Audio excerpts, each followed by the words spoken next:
الذین یؤمنون بالغیب، وہ ڈر جانے والے لوگ کون ہیں؟ ان کی نشانی آئی ہے کہ وہ غیب پر ایمان رکھتے ہیں۔ غیب کہتے ہیں ان سین چیز کو۔ جو غیب پر ایمان نہیں رکھتا اس کے لیے قرآن میں کوئی ہدایت نہیں ہے۔ اچھا، غیب پہ سب نے ایمان رکھا ہوا ہے، لیکن جب ان سے پوچھیں گے تو پتا چلے گا واقعی رکھا ہوا۔ کسی بھی شخص سے اگر آپ پوچھیں کہ یہ جو دنیا کا سارے کا سارا نظام چل رہا ہے، ایک بڑا سسٹمیٹک وے سے چل رہا ہے، یہ آرگنائزڈ ہے۔ اب تو جس طرح سائنس نے ترقی کی ہے، پہلے تو وہ زمانہ تھا لوگ کہتے تھے مٹی سے خود بخود ڈڈو بن کے نکل آتے ہیں، نہ اس وقت لوگوں کو ڈی این اے اسٹرکچر کا پتہ تھا، نہ جینز کا۔ اب تو لوگ کہتے ہیں نا جی نا جناب، یہ تو پاسبل ہی نہیں ہے، زمین و آسمان کی ساری مخلوقات مل کے مٹی سے ڈڈو نہیں بنا سکتی، یہ بنانے سے بن رہا ہے، انڈے میں سے چوزا بنانے سے نکل رہا ہے۔ تو یہ اتنے آرگنائز چیز ہے، وہ کہتے ہیں نہیں جی کوئی ایک سپریم بینگ یا کوئی سپر نیچرل ایجنسی ہے جس نے ہر چیز کو ایک ٹریک کے اوپر چڑھایا ہوا ہے کہ ایک بیج بوتے ہیں 6 ارب گنا بڑا درخت بن جاتا ہے، اس بیج کے اندر جو زندگی ہے پھر اس کے اندر کس طریقے سے وہ پرفارم کرتا ہے، پتے پھر پھول نکلتے ہیں، پھر پھل بنتا ہے، پانی کے ذریعے کیا کچھ ہو رہا ہے۔ یہ ایک تو ایک ٹاپک ہے، اس پہ گھنٹوں بولا جا سکتا ہے۔ یہ ساری جو فزیکل فنامنا آف نیچر ہے، قانون قدرت ہے، جب ان کو آبزرو کرتا ہے نا تو غیب پہ سارے ایمان رکھے ہیں کہ نہیں یار کوئی چلا رہا ہے۔ پوچھیں کدھر ہے؟ وہ کہتے ہیں ہمیں نظر نہیں آ رہا، لیکن وہ ایسا باطن ہے کہ اس سے زیادہ ظاہر کوئی نہیں ہے، اور ایسا ظاہر ہے کہ اس سے زیادہ باطن کوئی نہیں۔ اللہ اپنی قدرتوں سے کتنا ظاہر ہے، لیکن سب سے پوشیدہ ہے۔ تو یہ سب کچھ غیب کی طرف انسان کو لے جاتا ہے۔ تو وہ یقین کیے ہوئے ہیں ڈر جانے والے لوگ کہ یار کسی کے کرنے سے ہو رہا ہے۔ یہ جو ہارمنی ہے یونیورس کے اندر، سر اب جو کچھ ہمیں پتہ چل رہا ہے سائنس کی برکت سے، تو انسان پریشان ہو جاتا ہے کہ یہ نظام چل رہا کیسے ہے۔ میں آپ کو صرف یہ بتاتا ہوں کہ سائنٹسٹ کہتے ہیں کہ اس کائنات میں اتنا بیلنس ہے کہ اگر ایک بال پوائنٹ کو اس کی نوک پہ کھڑا کر دیا جائے، یہ پاسبل ہے کہ نوک پہ کھڑا ہو جائے؟ بہت ہی زیادہ کوئی سوفسٹیکیٹڈ بیلنس ہو تو یہ پاسبل ہے، اور یہ 1 ارب سال یوں کھڑی رہے، گرے نا۔ اس سے زیادہ بیلنس جو ہے نا وہ اس کائنات میں، اور یہ balance millions of fine tunings کے ساتھ چل رہا ہے۔ ایک ایک فائن ٹیون اگر خراب ہو جائے نظام نہیں چل سکتا۔ یعنی پانی کو اگر آپ دیکھیں تو پانی کی جتنی پراپرٹیز ہیں، کیمیکل پراپرٹیز، فزیکل پراپرٹیز، ہر ایک فائن ٹیون ہے۔ اس کی گریوٹی ڈسٹرب ہو جائے ختم۔ یہ فضا کے اندر جو آکسیجن اور نائٹروجن کی مقدار ہے، نائٹروجن زیادہ ہو جائے یا آکسیجن کم ہو جائے، کوئی زندہ رہ سکتا ہے؟ یہ بھی ایک فائن ٹیوننگ ہے۔ سورج کا زمین سے فاصلہ، یہ بھی فائن ٹیوننگ ہے۔ پھر سورج اور زمین کے درمیان جو اللہ تعالیٰ نے لیئرز رکھی ہیں، 99.99% ہارمفل ریز ہیں سورج کی، وہ نیچے آتی نہیں ہے، راستے میں ریپیل ہو جاتی ہیں۔ کچھ اگر کراس بھی کرتی ہیں ارتھ میگنیٹک فیلڈ کی وجہ سے ریپیل ہو جاتی ہیں، اور صرف وہی آتی ہیں۔ سر سائنٹسٹ کہتے ہیں کہ یہ میریکل پلانٹ بنایا گیا ہے اس لیے کہ یہاں پہ زمین پہ انسانیت کو آباد کیا جائے۔ وہ کہتے ہیں یہ پلان کے بغیر ہو ہی نہیں سکتا، اس کو لائف کے لیے، لائف ایگزسٹ کرنے کے لیے فیزیبل بنایا گیا۔ وہ کہتے ہیں سپریم بی یا مدر نیچر، کوئی بھی نام دے دیں، الٹیمیٹلی غیب پہ سب کے سب لوگ ایمان رکھتے ہیں۔ تو سر جب وہ اس طرح کے غیب پر ایمان رکھنے والے لوگ ہوں گے تو پھر الٹیمیٹلی ان کے اندر ایک کوالٹی پیدا ہو جائے گی کہ وہ اس گاڈ کو رسپانس کریں گے۔ وہ کہیں گے بس سب کچھ پھر تو ہی تو ہے، تیرے لیے سب کچھ ہونا چاہیے۔ تو وہ اگلی بات ہے، وَيُقِيمُونَ الصَّلَاةَ، نماز قائم رکھتے ہیں۔ پھر وہ نماز پڑھتے نہیں ہیں، نماز پڑھنے والے بہت ہیں، قائم رکھنے والے بہت تھوڑے ہیں۔ یعنی نماز کا پھر حق ادا کرتے ہیں۔ ایک تو اس میں ظاہر ہے سب سے بہتر چیز وہی ہے، یعنی پاکیزگی کا اعتبار سے اور پھر پروٹوکول سے نماز پڑھنا۔ پھر اس کے بعد نماز پڑھنے کے بعد جب آپ حقوق العباد کے معاملات میں آئیں گے تو آپ واقعی جس خدا کو آپ نماز کے اندر مانے ہوئے تھے، نماز کے باہر بھی اسی خدا سے ڈرتے ہوئے آپ ہیرا پھیری نہیں کریں گے، ڈنڈی نہیں ماریں گے، رشتہ داروں کے حقوق نہیں دبائیں گے، ماں باپ کے ساتھ بد اخلاقی نہیں کریں گے، بیوی بچوں کے حقوق نہیں سلب کریں گے، کسی کی جائیداد نہیں ہتھیائیں گے، کسی کو دھوکہ نہیں دیں گے، دودھ میں پانی نہیں ملائیں گے، حرام خوری نہیں کریں گے۔ یہ سب کی سب چیزیں نماز قائم کروا رہی ہوں گی آپ سے۔ تو نماز قائم کرتے ہیں. اور یہ جو الصلاۃ ہے نا جی، اس کا ترجمہ ویسے انگلش میں لوگ پریئر کر دیتے ہیں. پریئر اپروپریٹ ٹرانسلیشن بن ہی نہیں سکتی الصلاۃ. اردو میں ہم یا فارسی میں نماز کہتے ہیں. الصلاۃ بیسیکلی ورشپ. ہم اللہ کی پریئر نہیں کرتے ہیں، ورشپ بھی کرتے ہیں پلس پریئر. نماز پریئر تو ہوتی ہے دعائیں، جس طرح کرسچنز آپ دیکھیں اپنے گرجوں میں جا کے میوزک کے ساتھ بھی دعائیں کر رہے ہوتے ہیں، وہ صرف پریئر ہے، وہ نماز نہیں پڑھ رہے ہوتے. ہم نماز پڑھتے ہیں صلاح، جس میں پریئر بھی ہوتی ہے اور ورشپ. ورشپ ہوتی ہے کہ آپ جس کو اپنا الہ مانے ہوئے اس کے سامنے پوسچرز بناتے ہیں.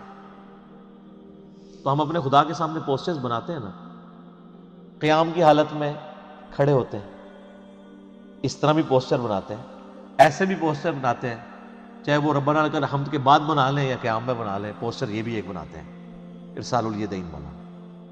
پھر گھٹنے پہ ہاتھ رکھ کے رکوع کی حالت میں اللہ کے سامنے پوسچر بناتے ہیں.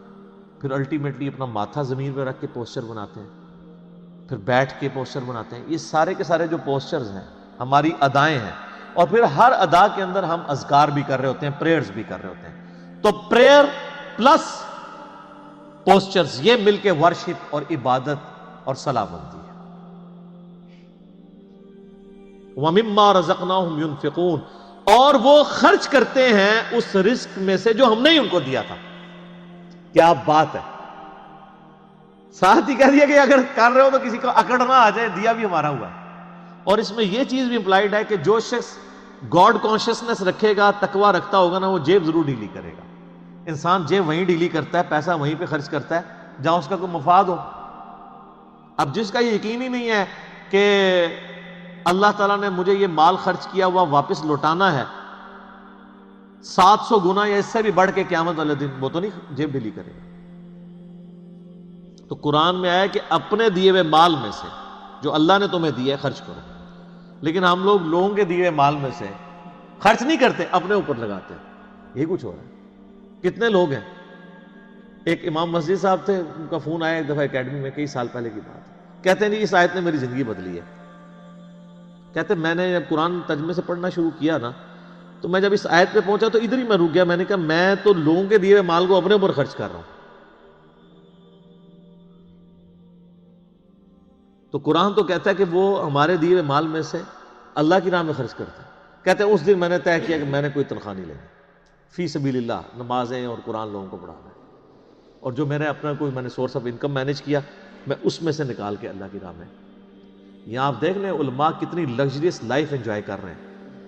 اور نام لیتے ہیں جو بیت المال سے تو خلفۂ راشدین کا خلیفہ بھی وظیفہ آتا تھا. خلفۂ راشدین کا وظیفہ یہ آتا تھا کہ آپ جناب لینڈ روور گاڑیاں خریدیں اور 4 پیچھے وہ باڈی گارڈ بٹھائیں جو ایک وقت میں 2 کلو چھوٹا گوشت کھا جاتے ہیں. سر خلفۂ راشدین تو سوکھی کھانے والے تھے. ایک عام مہاجر کا جو وظیفہ تھا وہ خلفۂ راشدین کا لگا ہوا تھا. ہم نہیں کہتے امام مسجد کی تنخواہ حرام ہے، ہم کہتے ہیں پھر سبسسٹنس لیول پہ آخرت بھی لینی ہے. دوویں جانے مٹھے باہو نہ، آخرت لینی ہے تو پھر آپ کو دنیا کا کمپرومائز کرنا پڑے. سبسسٹنس لیول پہ بالکل ٹھیک ہے، ہم کبھی بھی اسے کنڈم نہیں کرتے. میں جو مولویوں کے چندے اور قربانی کے کھالوں کی مخالفت کرتا ہوں نا، اس سے مراد کبھی بھی میرا یہ نہیں ہے. میں تو شروع سے یہ کہہ رہا ہوں کہ جو دین کے لیے وقف ہے ان کی جو فائنانس ہے وہ باقی مسلمانوں کا کام ارینج کریں. میں اختلاف یہ کرتا ہوں کہ اس کے اوپر یہ جدادیں جو بنا رہے ہیں اور جو لگژریس لائف گزار رہے ہیں. اسلام آباد میں ہزاروں امام مسجد آپ کو ایسے مل جائیں گے، چلیں ہزاروں میں ایگزیجریشن ہو جائے گی، سینکڑوں، کہ جو سائیکل پہ آئے تھے آج انہوں نے ہونڈا سیوک رکھی ہوئی ہے، ساتھ ڈرائیور بھی رکھے ہیں. ان کی کوئی فیکٹری نہیں ہے، کوئی دکان نہیں ہے. اللہ کا فضل ہے. اللہ کا فضل یہ ہے کہ ایک مسجد پہ وہ قبضہ کرتے ہیں. آپ اسلام آباد میں تو یہ حالت ہے نا، ابھی اجاڑ زمین پڑی ہوئی ہوتی ہے، سی ڈی اے سے لوکیٹ کراتے ہیں کدھر مسجد بننی ہے، وہاں جا کے وہ ایک چھوٹا سا کمرہ ہو. ہمیں بھی ترس آ رہا ہوتا ہے یار کتنی مشکل ہے. اور نہ پائی بڑی بڑی انویسٹمنٹ کر رہے ہیں، دنیا کی کوئی انویسٹمنٹ کا مقابلہ نہیں کرتی. اجاڑ میں جا کے ایک چھوٹا سا کچا سا کمرہ بنا کے بیٹھ جاتے ہیں. ایک چھوٹا سا وضو خانہ ہوتا ہے، پرانے سے لوٹے، ایک باتھ روم، وہ بھی ٹین کا بنا ہوا. لیکن سر 5-6 سال جب گزرتے ہیں وہاں پہ ایک عالی شان مسجد ہوتی ہے اور ایک بہت بہترین قسم کی رہائش ہوتی ہے. جو اگر اسلام آباد میں آپ کو لینی پڑ جائے تو 40-50 ہزار روپیہ اس رہائش کا کرایہ ہوگا، وہ اس مولوی صاحب کی فری ہوتی ہے، اور ایون اس کے اندر جو بل آ رہے ہیں وہ بھی مسجد انتظامیہ دے رہی ہوتی ہے۔ لاکھ روپے کا ایک ایوریج پیکج وہ لے رہا ہوتا ہے، تنخواہ جو ہے وہ تو ویسے ہی ہوتی ہے نا چونگا۔ اور اس کے علاوہ جو جمعے کی نماز کے بعد جو لوگ ویسے مٹھی میں رکھ کے چلے جاتے ہیں وہ علیحدہ سے، ٹھیک ہے نا۔ تو یعنی ایک پورا ایک سسٹم ہے جو اس کے اوپر چل رہا ہے۔ تو ہم کہتے ہیں سبسسٹنس لیول کے اوپر لائف گزاریں، پھر آپ نام لیں خلفائے راشدین کا، لیکن اچھا آپ کو واقعات تو سنائیں گے، حضرت عمر سے پوچھ لیا جی وہ کرتا کیسے سلوایا آپ نے، تو یہ جو واقعہ سنا رہے ہیں اسی سے وہاں کھڑے ہو کے نا سر آپ نے یہ گاڑی کہاں سے لی ہے، تو اس کے وہ دہشت گرد قسم کے مریدین آپ کو پکڑ لیں گے کہ آپ کو تمیز نہیں بات کرنے کی، یعنی اس کا مطلب ہے یہ سیدنا عمر سے بھی بڑا اپنے آپ کو سمجھتے ہیں۔ دیکھیں نا، تو پھر ہمیں واقعات کیوں سناتے ہیں آپ اگر خود آپ عمل نہیں کرتے؟ تو اللہ کے دیے ہوئے مال میں سے اس کی راہ میں خرچ کرتے ہیں۔ بخاری مسلم میں حدیث ہے، انسان کہتا ہے میرا مال میرا مال میرا مال، اور تیرا مال تو نبی علیہ السلام فرمایا وہ ہے جو تو نے کھا لیا یا پہن کے بوسیدہ کر لیا، یا اللہ کی راہ میں خرچ کر کے قیامت والے دن کے لیے سٹور کر لیا اللہ کے ڈیوائن بینک میں، باقی تو تیرے ورثہ کا مال ہے۔ بخاری اور مسلم دونوں میں حدیث ہے کہ انسان کے 3 دوست ہیں، ایک ہی قبر میں ساتھ جاتا ہے، وہ اس کے اعمال ہیں، باقی اس کا مال اور اس کے رشتہ دار وہ باہر ہی رہ جاتے ہیں۔ تو جس نے ساتھ جانا ہے اس کے ساتھ پھر پکی یاری لگانی چاہیے۔ اللہ اکبر۔ نبی علیہ السلام کی حدیث ہے بخاری و مسلم میں، نبی علیہ السلام نے فرمایا اے اللہ محمد اور آل محمد کو بس اتنا ہی رزق دینا کہ ان کی روح اور جسم کا رشتہ برقرار ہے۔ کیوں؟ آپ علیہ السلام زیادہ مال کو اوائڈ کرتے تھے، آپ کی فقر کی زندگی تھی، اور یہ فقر ایڈاپٹڈ تھا۔ اما عائشہ کہتی ہیں خیبر کے بعد تو وسعت ہو گئی تھی، لیکن حضور کی وفات تک ہماری حالت ہے، بخاری مسلم دونوں میں حدیث ہے، بعض اوقات 1 مہینہ، بعض اوقات 2، بعض اوقات 3 مہینے بھی ہمارے گھر میں چولہا نہیں جلتا تھا، 2 کالی چیزوں کھجور اور پانی پہ گزارا ہوتا تھا، اور کھجور بھی کوئی پیٹیاں یا ٹوکرے نہیں، 2 کھجوریں صبح اور 2 شام کو بس، اور 1 میٹھا پانی کا پیالہ صبح اور 1 شام کو، یہ ٹوٹل رزق تھا۔ میٹھا پانی اس وقت ایک ایشو تھا، دور سے بھر کے لانا پڑتا تھا۔ اور اس میں مجھے بتائیں حضور کی بیویاں حضور سے شکایت نہ کرتی تو کیا کرتی؟ لیکن جب شکایت کی سورۃ العذاب میں اللہ تعالیٰ نے ڈانٹ پلائی، ایسی ڈانٹ پلائی کہ یہاں تک کہا کہ نبی ان کو کہو کہ میں تمہیں مال دے کے چھوڑ دیتا ہوں۔ ہائے ہائے، اور حضور آئے ہیں، بخاری مسلم کے الفاظ ہیں، کہ عائشہ جاؤ اپنے باپ سے مشورہ کرنا کر لو، اللہ نے تو مجھے کہہ دیا اگر تم اس طرح ہی فقر کی زندگی گزارنا چاہتی ہو میرے ساتھ رہو، تو ادروائز میں تمہیں چھوڑ دیتا ہوں مال دے۔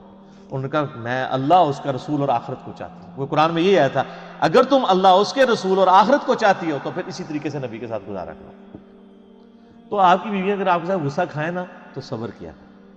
نبی کی بیویاں، نبی کی تربیت یافتہ بیویاں، ان کے ساتھ اگر یہ معاملہ ہو سکتا تو ہماری بیویاں تو پھر ان سے بہت دور ہیں۔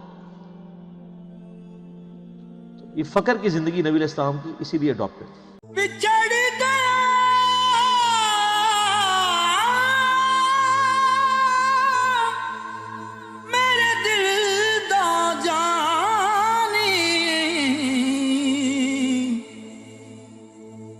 میں ککھوں وانگر رل گئی، پھلاں نال نازک جندڑی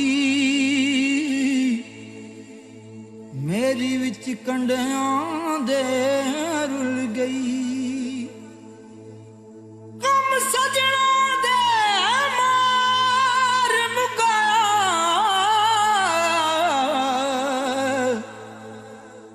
تے میں اتھروں بن کے ڈل گئی، ایک مایا تیری یاد نہ بھلدی، باقی ہر شے جگ دی بھل گئی۔